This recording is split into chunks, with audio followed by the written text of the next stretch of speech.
Welcome to your 1750 controller. We're going to cover how to set up the appropriate nozzle that you're using for your application. First thing we're going to do is go to the gear icon shown here. And then within that we have our spray nozzle settings. Here we have two sections. We have our nozzle type and then we have our cycle speed. We're going to go to the pencil icon on our nozzle type first. Then under that, we have the nozzle selection and air atomizing choice. Then we have our anticipator and our follower time. So we'll start up here with the nozzle choice. There are a variety of different electrically and pneumatically actuated spray nozzles. You have your 10,000 AUH-03 series, your -10 series, and your 250 AUH series. Then all of the air actuated nozzles are pneumatically actuated nozzles. The other selection is for special cases. So the first one we're going to say is an 03 nozzle. This could apply to both an air atomized version as well as a plain hydraulic version. Let's assume that we have the air atomized version, and here we have the checkbox for saying that we have air atomizing air. We're going to click on that. That enables the fact that we have atomizing air, and the solenoid will turn on and off with that. With that, we have a couple of settings down here for anticipator and follower time. These are to ensure that the pattern that you have is fully developed. When you're using two fluids, such as the liquid you're spraying and air to assist breaking it up, you need to ensure that the air is fully to the nozzle before the liquid turns on, to ensure that the pattern fully develops.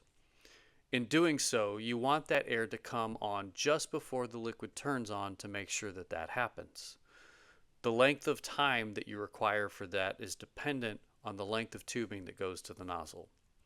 Typically, we can set that to 1/4 second, and in most cases that will suffice. In order for this to be effective though, your delay time for your spray also needs to be equivalent or greater than this time. Subsequently, when we get to the end of the spray pattern, the pattern as the fluid is shutting off has to stay consistent, just as we did on the opening. In order to do that, we need to ensure that atomizing air does not shut off prior to the liquid shutting off. Typically for this, 1/4 second is also sufficient, and we can enter our 0.25 seconds for that as well. In this case, there's no requirement for a delay or spray time to ensure that this happens. Now that you have these, your air atomized spray should be full for the entire period that you're spraying. Next, we have our pneumatically actuated nozzles. The first top three here are the electric type, and then we have our air actuated. So air actuated, no PWM. Then with that, our atomizing air is currently on. But we're going to say in this case that we have a hydraulic nozzle, so we're going to turn the atomizing air off. There's no need to worry about anticipator and follower settings anymore with atomizing air off. And we simply go to start using our actuated nozzles. This could apply to nozzles like our JAUA, our VX series nozzles, or even our 22 AUH. Now, one last setting we talked about is on the lower screen. We're going to go back to the pencil icon. We're going to select an electrically actuated nozzle, namely, let's say -10, and we're going to leave atomizing air off. And now we have this additional screen for cycle speed. The electrically actuated nozzles, we can cycle them at different rates for different size nozzles that are capable of different maximum speeds. If the speed that you've chosen here is too high for the nozzle selected, it will automatically drop to the default maximum speed.